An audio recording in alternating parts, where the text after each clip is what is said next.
What's up, YouTube? Knight's Edge here again today. Got a really cool review for you. I was actually very excited to do this one. I'm usually pretty excited to do any review, but this one more so than normal. Really appreciate Mr. Eddie loaning me this knife. Pretty awesome knife.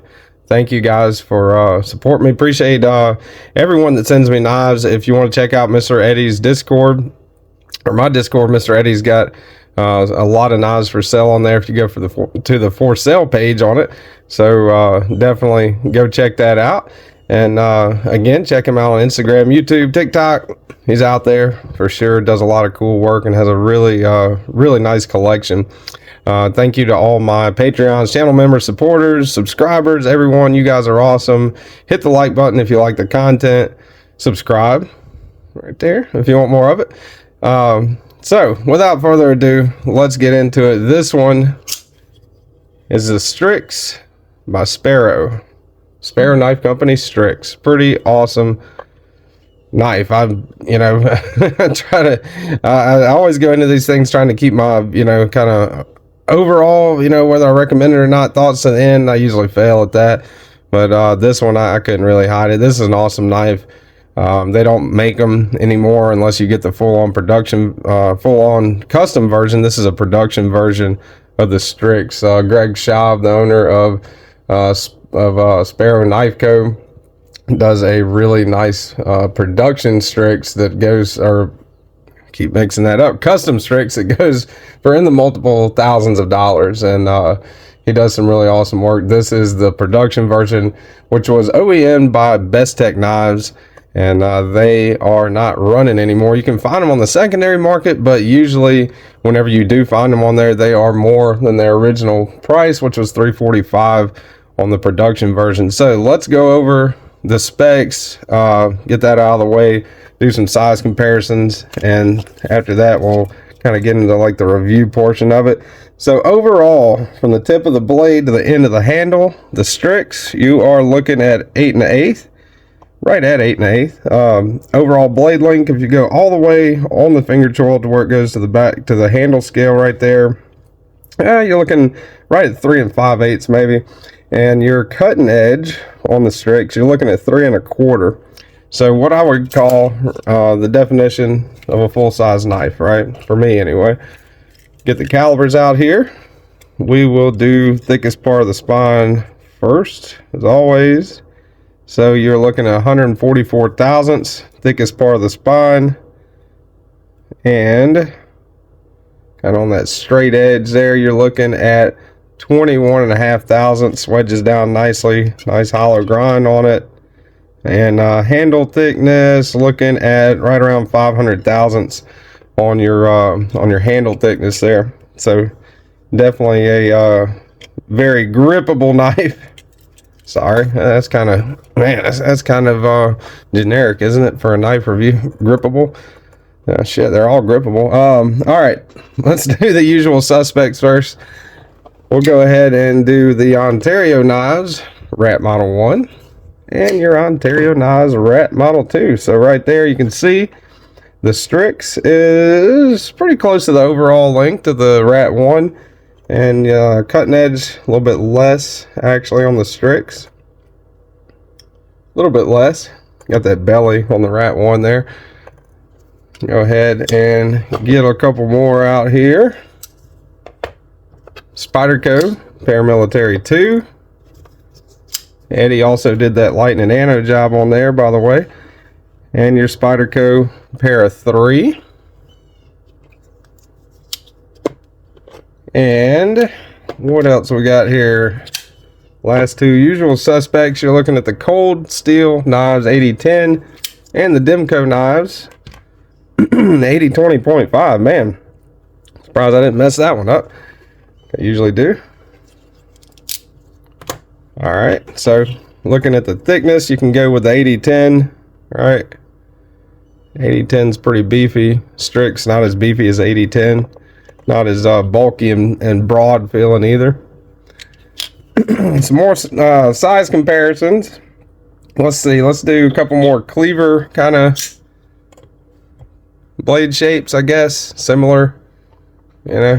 Differences, of course, in these, but similar. cleaver-esque, sheep's footy, cleavery, warny, whatever, in that kind of boxy blade shape, I guess you could say. That's the Vulcan Knives Firewave cleaver. Awesome custom knife there by USA, designed and made by a guy in the US, actually, Vulcan Knives. This is the new breed EDC Clydesdale, designed by Loot 10 Techs. Another pretty awesome knife. And let's see, let's do 2 more. Well, maybe we'll do more than 2 more, I don't know. That's the Brian Brown Jaeger, another awesome knife with a similar blade shape. Gives you an idea of the size of the Strix. That one is your Knives knife misdemeanor. And being as how the Strix is, even though it's a production knife, is very, very hard to come by. And they don't make them anymore. Let's do some grailish kind of stuff here. You got a couple more Eddie's knives. There's the Oz Machine Company Roosevelt XL. There is the Oz Machine Co. Roosevelt. Alright. Put those up. Next up, let's do, you got the Shirogorov Quantum Ursus. And you got your Hypercut Biku.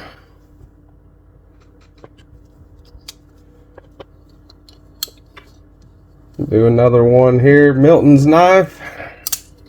That is Milton's North Arms Sky High. I'm just having fun at this point. And this is Carco's Maverick Custom Lefty Front Flipper. Pretty awesome knife as well. 3 great content, or 3 great people's knives on the table. You got Milton, Mr. Eddie, Carco, all 3 sitting on the table. You gotta start getting these back to them sooner or later, unfortunately. But yeah. Alright, so I know the size comparisons is a lot of times some of the most fun that you know, when I'm watching a video, you can gives you a great idea of the knife. If, you know, if you're trying to get it or looking into it or just curious about it, that size comparisons kind of section is pretty telling, you know. I catch myself rewinding a lot of times to the size comparisons when I'm watching a video, and it's fun to do it, kind of, I think. So, but I'm a knife nerd. So you got the scale here. I don't know, with the Strix, man, it's kind of hard to tell. Not really any internal milling. You got micarta on the handle inlay on the show side right there. Titanium. You do have a back spacer right here. Let's see, let me guess, which I'm usually pretty wrong. I'm gonna go with 4.5 ounces. Let's see how wrong I am. Whoa, that can't be right. Yeah, 4.5 ounces. All right, so not really an issue. You know, I mean, if you're wearing like swimming trunks or gym shorts or something like that, you know, I wouldn't maybe carry something a lot lighter. But yeah, I don't think it's an issue really carrying it at all. Nice milled titanium pocket clip. Not a deep carry, but it is, you know, to me is not really like super shallow or anything. Sticks out a good little bit, but really goes in and out of the pocket quite nice on that pocket clip. Got a couple, well, we're going to go over the hardware here in a second, but let's go ahead, and one thing that I should have done earlier, might cut this and kind of rearrange it, because I usually try to do this earlier, and I was trying to make the Strix I really like. I was trying to make the review as good as possible, but let's go ahead and we'll do it bass backwards here. Hit me up in the comments if you say bass backwards too, and shit, if you're still watching, let me know in the comments. So this is the package in here, right? Got your standard knife box, fold over, kind of magnetic right there. Sparrow Knives logo. You got Greg's card. Greg Schaub, Ocean Springs, Mississippi. That's all his information right there. Plastic. And here is all the, you know, the information on the different versions of it. This is number 18 of 78, micarta. So that's pretty cool. Anyway, try to remember to do that. Most of the time, you know, forget a lot of times, but that is the packaging information there. Let's go ahead and get out the NAFS driver here. Do a hardware check on it. T8 on these body screws on the micarta inlay. Captive pivot, that is awesome, right? Your lock bar screw, you got a T8 there. Pivot, T8 on the pivot. Pocket clip, T8. T8 all the way across the board, which is awesome. This thing should not be hard at all to disassemble. Thanks to them using T8 instead of T6 and having that captive pivot, I think that is pretty cool. So that's pretty much it for the overview as far as the specs and everything goes. The blade is M390 hollow ground M390. Kind of like a, I don't know, I guess kind of like a satin finish, right? When you call it like a satin finish, kind of a stone wash looking finish on the titanium there. Really unique looking knife, and really awesome looking knife. I think one of my favorite features about this knife and why I love it so much is that harpoon notch up at the top. It is very ergonomic. May not even look it at first. When I saw it, I was like, I don't know. But putting it in hand, choke back, absolutely comfortable choke back, really nice. You got a little bit of jimping right there. If your hand is in that position. Choked up for this one, is kind of where it's at for me. You got just enough room. I wear a large size glove. I guess I have average size hands. You got just enough room. You can get your, fully comfortable wrapping your finger around it like that on that flat right there. Really like that they did that instead of choosing to put a flipper there. That is awesome. You're gonna get a lot of pretty good sharpening life out of this one as well. You can choke up on it really nice, and there's that harpoon notch there again. Really awesome. Good for doing draw cuts, as Tri-State says, pinch cut, all day with it. Pretty cool, man. Very ergonomic. Contour very well. You've got, as I said earlier, that little bit of jimping right there. Really nice. The lock bar engagement is really good. No issues with it locking out whatsoever. This thing is extremely fidgety in a lot of different ways. You can reverse flick it easily. That's usually my preferred method. Take it out of the pocket, reverse flick it. Works great with that. You can front flip it. You can index it like that. Got that little front flipper sticking out there. Very easy to front flip. It's not really in the way at all, and that jimp in there helps a lot with that too. And you can open it with your thumb, front flip it like that, and of course, two-handed slow roll it, whatever you want to do. Very fidgety little knife, and pretty grippable as well. That micarta is very comfortable. No hot spots that I can feel on it anywhere. I'm not really noticing any. Feels like I'm good to go to break down whatever I need to break down, cut rope, cardboard, whatever. Awesome knife for that. So if you look at the back side of it, totally sterile, right? Love that grind on this one. Nice hollow grind. Swedges up here. That's pretty cool. And the only thing on the entire knife itself, on the blade itself anyway, is Sparrow Knives logo, which is really neat. I think I like that logo. I think it's pretty awesome myself. Nice back spacer right there, helps keep a little bit of crud out of it. Doesn't extend all the way down or halfway down, but it does have a little back spacer there, and that houses the lanyard hole at the end, which is not in the way, which is awesome.